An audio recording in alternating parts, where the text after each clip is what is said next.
कैसे स्टूडेंट। आशा करती हूँ सब अच्छे होंगे।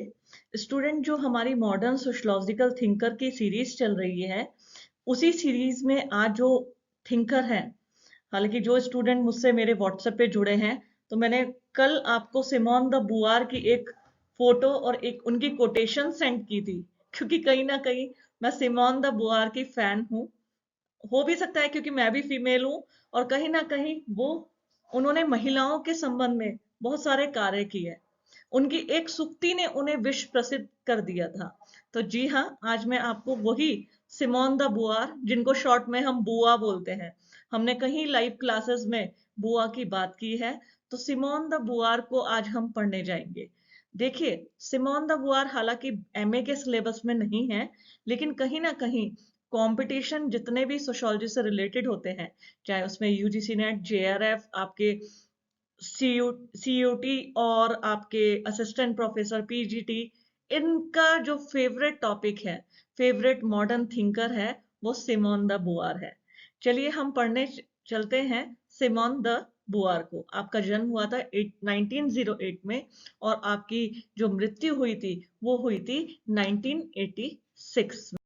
मैंने अभी अभी बताया, ये ऐसी मॉडर्न थिंकर्स हैं जिनकी मैं बहुत बड़ी फैन हूं, और रीजन भी मैंने आपको बताया है कि शायद मैं एक महिला हूं, और सिमोन द बुआर भी एक महिला थी, और उनकी विचारधारा जो महिलाओं के संबंध में थी, उस विचारधारा से उन्हें वैश्विक पटल पर अपनी पहचान बनाने में सफलता मिली थी। सिमोन द बुआर का जन्म जो था वो पेरिस, फ्रांस में हुआ था। वो, अगर हम मूल रूप से देखें, तो कहीं ना कहीं एक बहुत बड़ी फिलोसफर के रूप में उनको माना जाता है। उन्होंने एक फेमस इंस्टीट्यूट इकोल नॉर्मल से अपनी एजुकेशन ली थी। उनकी जो रुचि थी, उनकी कई विषयों में रुचि थी। कहीं ना कहीं मास मीडिया सोसाइटी, जनपुंज समाज, और संचार के साधन, जितने भी संचार के साधन होते हैं, मास मीडिया से लेकर वृद्धावस्था तक, हमारी प्रॉब्लम ऑफ एल्डरली या एल्डरली वुमेन्स, जिसे हम वृद्धावस्था में महिलाओं की स्थिति, और सामाजिक आंदोलन, ऐसे अनेक विषयों पर आपने अपनी लेखनी को प्राथमिकता दी थी। देखिए, समाजशास्त्रियों के बीच में वे अपनी बहुत भारी भरकम पुस्तक, अभी अभी आप लोगों से डिस्कस किया, द सेकंड सेक्स, उनकी एक किताब थी द्वितीय लिंग के नाम से, जो कि 1949 में, आपको लिख देती हूँ, 1949 में प्रकाशित हुई थी। इसके लिए वह सबसे ज्यादा जानी जाती है। देखिए, जब आपने आपने ये अपनी किताब लिखी थी द सेकंड सेक्स, द्वितीय लिंग, इस किताब में और इस किताब में लिखे गए इनके मंतव्यों ने इनको वैश्विक पटल पर कहीं ना कहीं अपनी पहचान बनाने में सफलता हासिल की थी, क्योंकि उन्होंने महिलाओं का फेवर किया। ये उस समाज में थी जिस समाज में कहीं ना कहीं महिलाओं को जानबूझकर पीछे दबाया जाता था, उनको आगे नहीं निकलने दिया जाता था। और सोसाइटी का, जैसे अगर मैं पारंपरिक भारतीय समाज की बात करूं, जहां महिलाओं का जन्म लेना एक, जैसे कहता था, जब किसी घर में एक लड़की का जन्म होता था तो एक मातम सा छा जाता था, और लड़के का जन्म होता था तो मानो घर में उत्सव ही आयोजित किया जा रहा हो। तो उस परंपरागत समाज के मनोस्थिति और उनकी मानसिकताओं के चलते आज कहीं ना कहीं सिमोन द बुआर की जो थिंकिंग है, उनकी जो विचारधारा है, वो एक मिसाल है। उनकी एक मैं आपको बता देना चाहती हूँ, उन्होंने बोला था कि नारी जन्मती नहीं है, उसको बनाया जाता है, और कहीं ना कहीं हमारी सोसाइटी का बहुत बड़ा हाथ इसमें होता है। इस एक पुस्तक ने उनका नाम विश्व के बौद्धिक मानचित्र पर अंकित कर दिया था, जो मैंने अभी अभी बताया।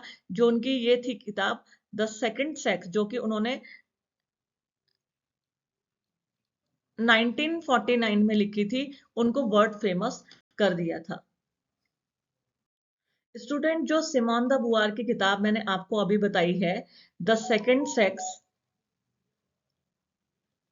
जो कि 1949 में लिखी गई थी, इस पुस्तक का कई हिंदी भाषाओं में अनुवाद हो चुका है, और अंग्रेजी में इसका संक्षिप्त संस्करण भी उपलब्ध है। इसमें महिलाओं की जो ये किताब थी द सेकंड सेक्स, द्वितीय लिंग, इसमें महिलाओं की सामाजिक, आर्थिक और राजनीतिक सभी स्थितियों पर विचार किया गया था। द्वितीय लिंग में नारी की अधीनता, उसकी जैविकीय, ऐतिहासिक और नजातीय परिप्रेक्ष्य में पूरी गहराई से विश्लेषण किया गया है। ये गहराई है, पूरी गहराई से विश्लेषण किया गया है।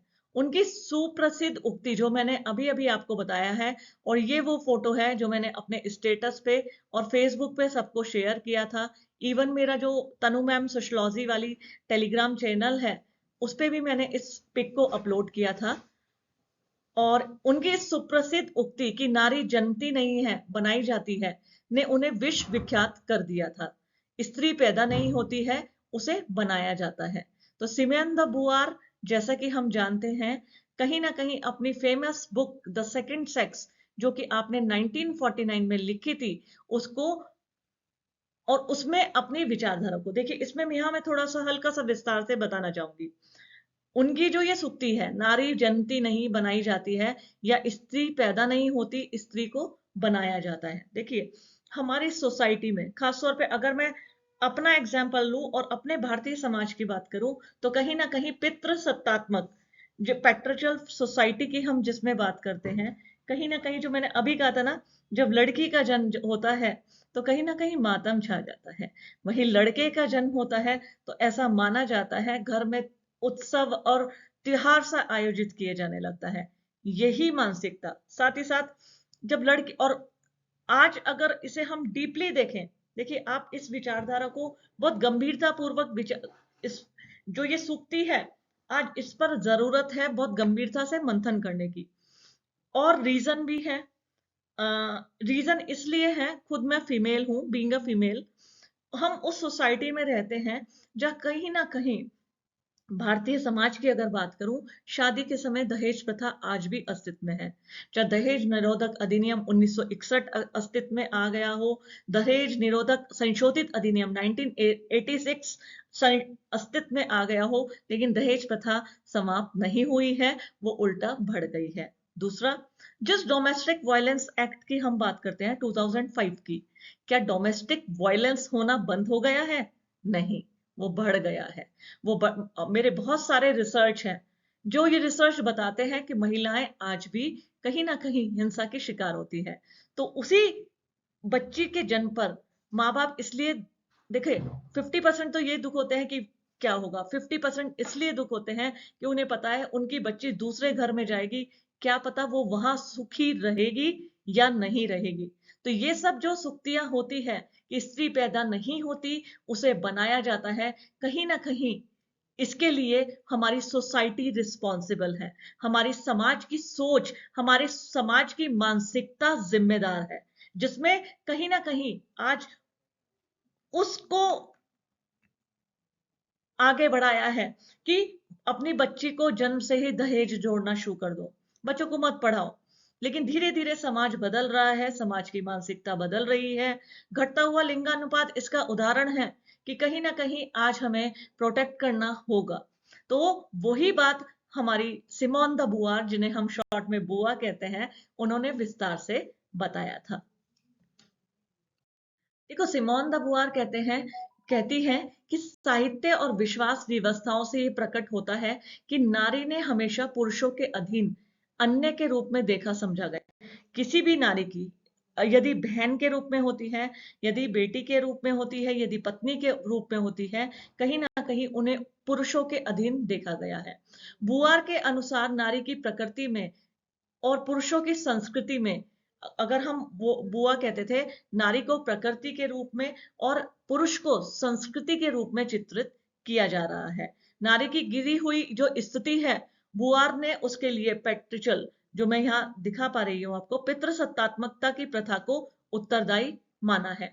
नारीवाद की क्रांतिकारी प्रवक्ता बुआर ने अपनी पुस्तक में भी कहती हैं कि महिलाओं को पूर्ण मुक्ति मिले, मतलब उनको पूरी फ्रीडम मिले, उसकी समर्थक रही है। पुस्तक के अतिरिक्त बुआ ने उपन्यास लिखे हैं। एक अस्तित्ववादी दार्शनिक होने के नाते बुआ ने अपने लेखों, नाटकों, नैतिक और राजनीतिक द्विधाओं असमंजस को प्रतिबिंब करने का प्रयास किया है।